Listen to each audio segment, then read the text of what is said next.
Don't worry, Nightwing. You still have the best looking out of all of us. You already know that Gotham Knights is one of the biggest punching bags of 2022. But what you need to understand is that just because you don't like the game doesn't mean that's the case for everybody else. Art is subjective after all. One man's trash is another man's treasure. So I'd like to welcome you back to a series that I call Good Reviews for Bad Games. And today we're taking a look at Gotham Knights. So let's see what the people who love Gotham Knights have to say about Gotham Knights. All right, so right off rip, when I head over to the Gotham Knights Steam page, one of the interesting things that I found about this game is if you look at the overall reviews, the reviews are mixed, which makes sense because at launch the reviews were very mixed. But if you look at the recent reviews, it says they're mostly positive, which makes me wonder, have they been continuing patching this game to improve it? There's only one way to find out. We're gonna deep dive into these good reviews for a bad game. Chillin recommends the game and he says that, I don't know why they made this game so difficult to play as Batgirl. I keep trying to attempt stealth, but the clap on her ass cheeks keeps alerting the criminals. Now, this is pretty funny because Batgirl is, she's built like a Q-tip, an ironing board, so I don't know, maybe that stick to him. I can't really tell whether he's serious or not if he thinks that ass is fat. But if you know what, good for you, bro. You like what you like. He said this guy right here, Trick, said, Trick, whoa, he's tricking for Batgirl. I have myself a laugh here, mate. Such a thoughtful review. And then Daddy Chan says, I think you meant Grayson, which you know it's funny. Dick Grayson does have a fatter ass than Batgirl in this game, so he's not wrong. I would just like to know, are you serious? Like, you think Batgirl got a fat ass? Buy Gotham Knights if you like a fat ass. Speaking of fat asses, Winky says he recommends the game because Nightwing has a fat ass and he's got 85 hours on the game, so clearly he was looking at that ass for 85 hours. Weird name though, Winky. Weird name. What do you mean by that? Talking about your penis? Speaking of fat asses once again, this one comes from Petrifies. He says, why not make the game 4-player if you're gonna make 4 different characters to choose from? I completely agree. I think most of us would. It has good graphics, but horrible optimization. Running the game at like 60 FPS with a 3080 Ti? The fuck? Please make Red Hood's ass bigger. Thanks. So he wants red. This man wants red.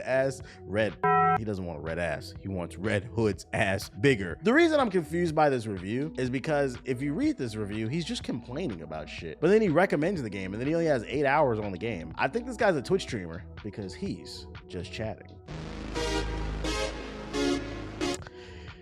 Hit the like button. This next positive review comes from a caveman and he goes on to say, me stop crime. He likes the game because me stop crime. And I would like to say to that, me Hokage, you hit like button. And our next review comes from Doug, and when my editor sees this, could you throw some like sexy porn jazz music in the background for when I read this one, because Doug's very horny. Don't believe me? Let's see what he has to say. Doug recommends this game because I just love how disgusting Bruce looks in this nasty ass, stringy ass, translucently pale goth boy in his dank, disgusting Batcave, hunched over on his computer with his bloodshot eyes and his black eye paint, scrolling through the footage of his previous night and just journaling up his fucking thoughts. When he finally emerges from the cave to talk to Alfred and gets disturbed by the natural sunlight, he had to put on sunglasses, and I just wanted to get up and fucking cheer like, yes. Yeah, that's right. Put on those sunglasses, you little fucking freak. Also, he's definitely a virgin based on how he composes himself around Catwoman. A fucking fantastic movie. Now, besides the fact that Doug is horny as fuck, dude, I'm gonna need you to pay attention to English class because this is one big ass run-on sentence, bro. Whatever school you go to, it failed you. You probably went to some school in Mississippi because this sentence, this paragraph is not it, dog. This was hard to read, and not because you was horny. If anybody needs any more convincing that Gotham Knights is full of fat asses, let's check out Positively Nick's review of Gotham Knights, where in his review, he recommends the game because once again, ass. And that ass was so fat on Nightwing and Batgirl that he didn't even type it. He put a picture. You see what he doing. Knock Robo says, score equals 10 out of 10. It's perfect. The only problem with your review is you got the product for free and you only have 19 hours on the game. I don't even think you beat it. So we're gonna call cap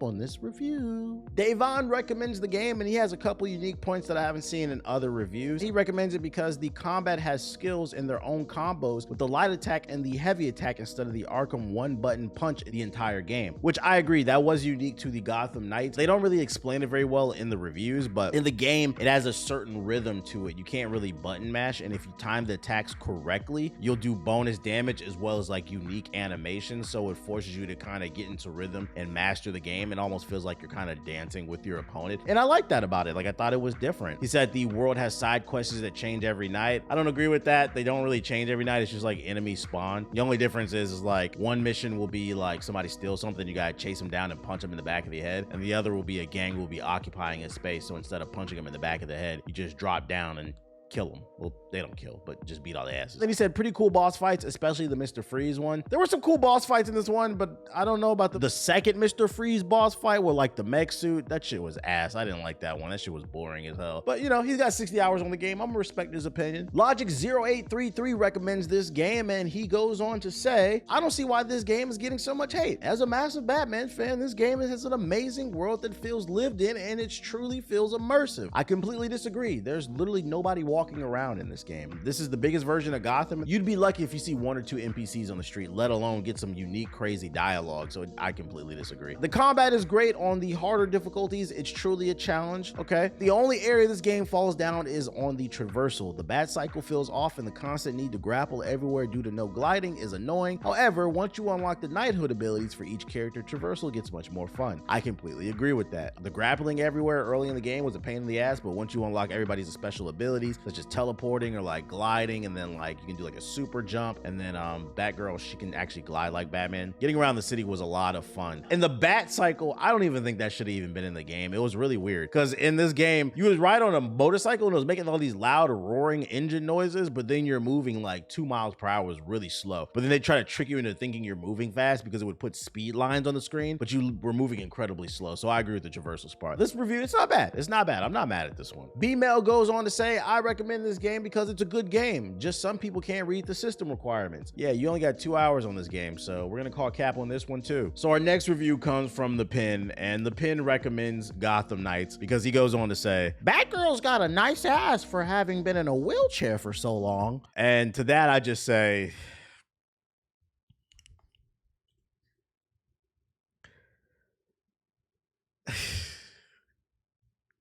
what is wrong with you? So as you can see, some people love Gotham Knights, and that's okay. If you don't like the game, please understand that your word is not law. Personally, I believe in live and let live. If people are enjoying it and they're not harming anybody, it's none of your business, because newsflash, Gotham Knights is not the only game that's considered bad by people, and some people still love it. Don't believe me? I just did a video on Forspoken. Yeah, one of 2023's biggest punching bags. And if you want to find out why some people love Forspoken, click the card right here, because I promise you, you're gonna get a video that you're gonna enjoy. And also, I need some watch time, so please kick the card, not kick it, click it, please.